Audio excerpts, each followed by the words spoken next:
Wrong one. Hi everyone, welcome to SquishiVision. Sorry for the different setup, not a normal one. My computer is currently rendering a film, and it's been doing it for the last 15 hours, and it has another 20 to go.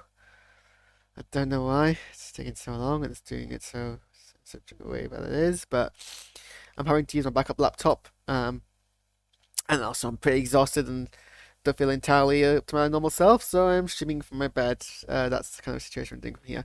But that's by the by. So yeah. Okay. Wow. This episode. So this is I'm gonna give my kind of in these videos I give my kind of random collection of thoughts. I haven't had really any time to kind of think about the episode. I've just literally just watched it, and these are what I think. Reason it's later than normal. I usually use it on a Friday, but I was out last night doing an ambulance shift, so I couldn't. But yeah. Wow. This episode's called Truth, and adds a more apt name could not be sorry could not be applied to this episode, because boy, the entire time it was just hitting some very kind of it was hitting some hard truths were really thrown out, and it was like just it's hit the ball the entire way through. It's brilliant. um so we got a very emotionally intense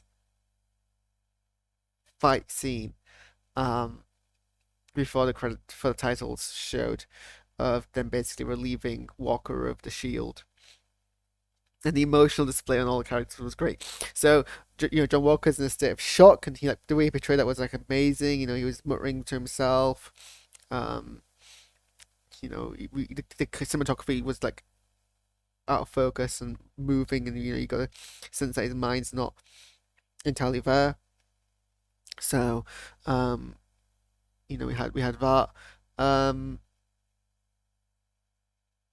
and yeah, like the portrayal that Axe is doing, that White Russell is doing, is this pitch perfect. Like, you get the sense that he's completely unstable, but not in the well, I guess slightly manic, but like not in a kind of lost himself way. It's more subtle. It's a very subtle way of doing it, and he did it very well.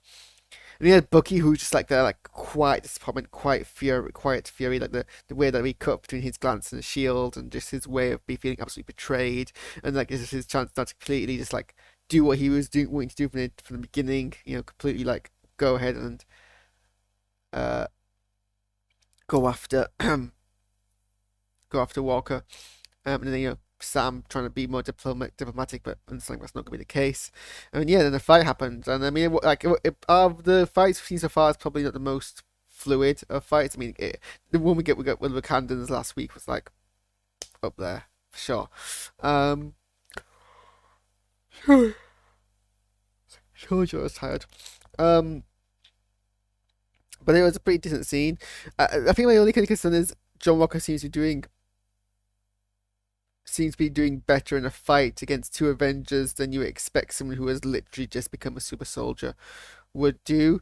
And like, at least in the previous fights, it's basically been the Falcon and the Winter Soldier against a group of super soldiers. But here you've got a super soldier and an event and Falcon against one super soldier. You'd think that'd be an easier fight. I mean, they do win, but yeah, he seemed to be, I guess we're meant to. I mean, it's not that much of a breaking of a situation. Like, you can make the assumptions like, the way John Walker's fighting from a place of like grief and fury. Um, Obviously not all super soldier serums are created equal, so maybe this more refined one is actually more stable.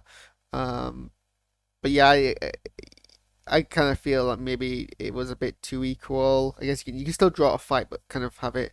I really wanted to see was Bucky kick his ass, really. But I'm sure we'll get to that.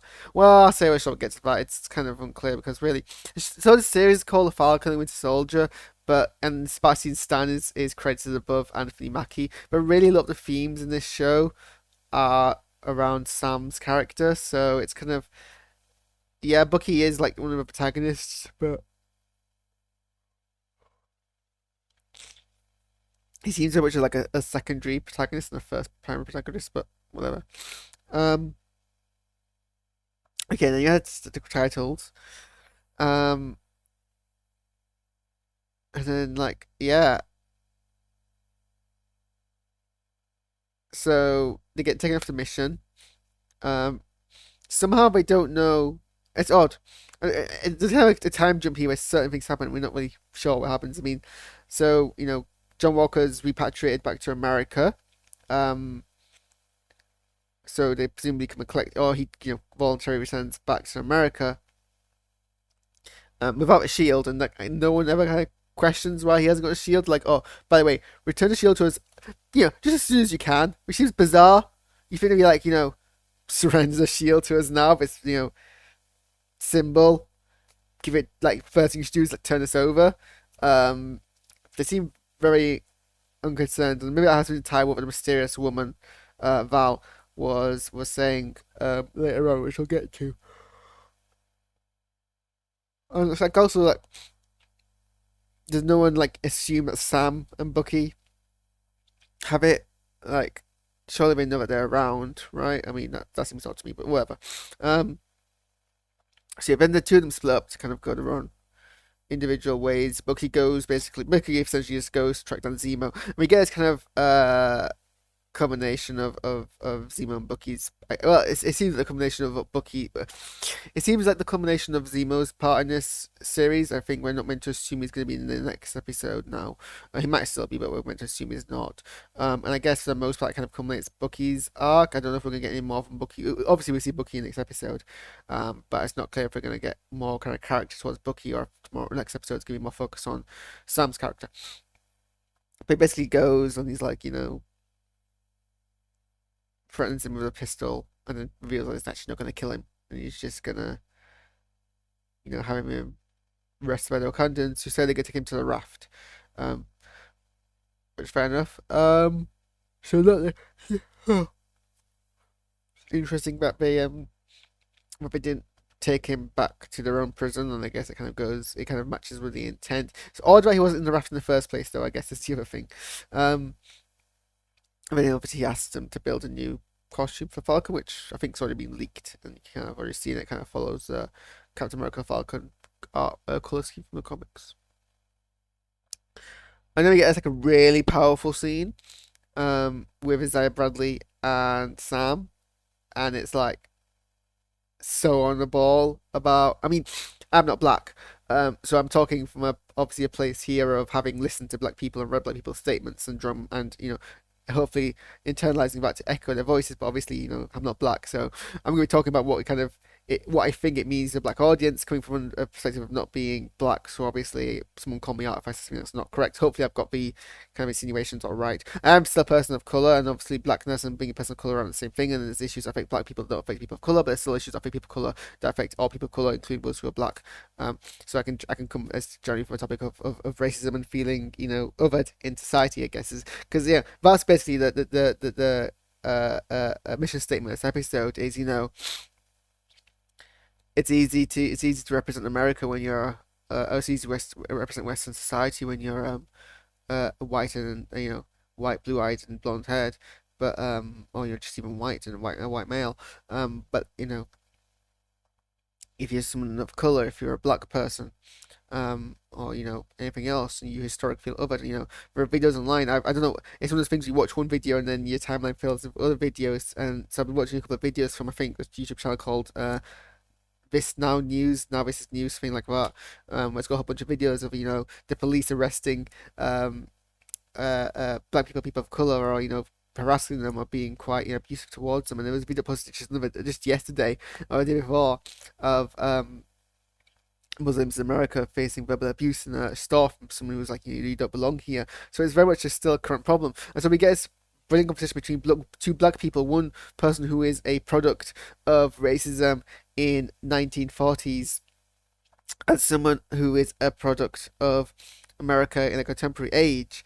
And like basically what it comes down to is, yes, we have made advancements in terms of social progress, in terms of racial inequality has progressed in the last 80 years for sure. I said 1940s. I think Isaiah Bradley's actually from what, a couple of decades later on. He's not. 1940s is where Steve Rogers and Bucky come from. Obviously, Isaiah Bradley's not that old, but 1980s or something like that. But even then, 1980s racism and 1970s racism. Yes, we have made progress, but racism is still a thing. And it's still a major problem. It's still a societal a problem inherent in society, and it's still institutionalized. And I guess it was interesting at two perspectives: someone who was old and someone who was younger in a show, actually portrayed and verbalized in the context that it was. And his things about the stars and stripes don't mean anything to me. Um, oh, you want to believe things have changed, but actually things haven't changed, and you think that if people knew I was alive, I wouldn't be dead by tomorrow. He was convinced that he'd still be assassinated, even though society has progressed, it hasn't progressed far enough. And then powerful ending statement of if you put on the shield as a black person, you're betraying what it means to be black in America. Um, yeah, so that show kind of hit hard there with the truths. So essentially, Sam decides he needs to go home. And he kind of they work on a boat. There's a nice bit as the community comes together, predominantly black community, if not entirely a black community, kind of comes together to help build a boat. And Bucky comes during that time to deliver the Wakandan suit, but also to help with build, just like hang around. Um, and we kind of get a discussion of kind of what their legacies mean to each other. And so we get the combination of kind of Bucky's arc where Sam's like, it's not about making yourself feel better, it's about making other people feel better. And that kind of, helps with that arc there, and that's great. And then, Bucky apologizes for being like, obviously me and Steve had no idea what it meant to pass on the legacy of Captain America to a black man. Which is a bold statement to make in a show like this, and I'm glad I made it. And so yeah, Sam basically has his own kind of um soul searching few days.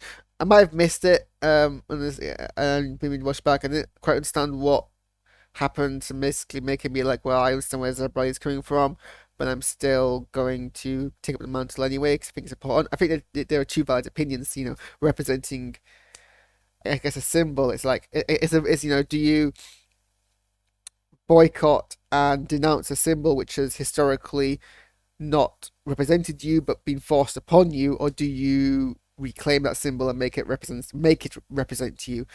It's a very very important contemporary debate that has happened in marginalized communities even now. You have a marginalized community, but you also got labels pointing onto you. So it's a simple thing like, so, do you reclaim a symbol of oppression, or do you renounce a symbol of oppression? It's a very topical thing. It's always gonna be a topical thing to discuss. I wasn't quite sure what happened to make him choose one side or the other. I maybe need to watch it again. Maybe I'll spot out. I hope it didn't really basically just ignore that kind of bit and jump across, which they might have done. But I think the important concepts are still there. We get a really nice kind of training summit from Sam. The Flag Smashers, meanwhile, have kind of regrouped and decided to be more offensive. And then John Walker is interestingly approached by this character who we're set up to be a very I mean, maybe they're existing characters in comics. I need to check. Maybe others of the answers. I don't know for sure. But there's a character who gets set up who's called Val. She's got a longer name. It's possible she's the power broker. Again, I'm expressing my ignorance here of the comic book lore. I'm sure that if you know the name from the comics, you'll know who she is. Unless she's an original character, or unless her name's an original name. And basically, offers to use him. And I guess that's kind of what's tying into the finale. And then we also get Sharon talk about a job, but that doesn't really go any further. And there's been some rumors that Sharon's actually a bad person. So that kind of ties into that uncertainty. Okay, I have things I need to get on with, and I need to rest, and I've just realised how blocked my nose is. I think being out all last night is giving me kind of a cold. So yeah, I'm probably gonna wrap it up there. Because yeah, I need to go pee essentially. And get on with my day. So yeah, that's my thoughts on this episode. Let me know what you think. And yeah, like, how great is the messages of this across? It's fantastic. I also that scene with the two kids played around the shield. Although it's odd that it took that long for Bucky to wake up. Like, he's a soldier, right? And he was in the military. But then later on, when he like holds the shield, Sam does, and they're like tracing the symbols. So it's nice to see like the kind of that two sides in this debate, but told from a perspective of black characters that need to check on what ethnicities have the writers. I don't actually know. Do I have any other final thoughts? I guess it's interesting actually. You can because one of the criticisms of Shield in the MCU is it seems very unrealistic when you can throw a shield and it comes back to you like a frisbee. And that's always been lampshaded about, while Steve is a super soldier, he has superhuman reflexes and superhuman kind of coordination. Uh, so I guess it's kind of like, well, is it just a case of if you train hard enough, you could still have that same ability, or is it just as much of an ability as you can, but as much of an ability as you can? At least I show him working hard for it. Okay, well, that's kind of my thoughts, and I'm kind of supposed to see where the next episode goes and how a series ends. Let me know what you think. I'll see you guys next week, I hope. I don't think I'm going to be on next week. So see you then.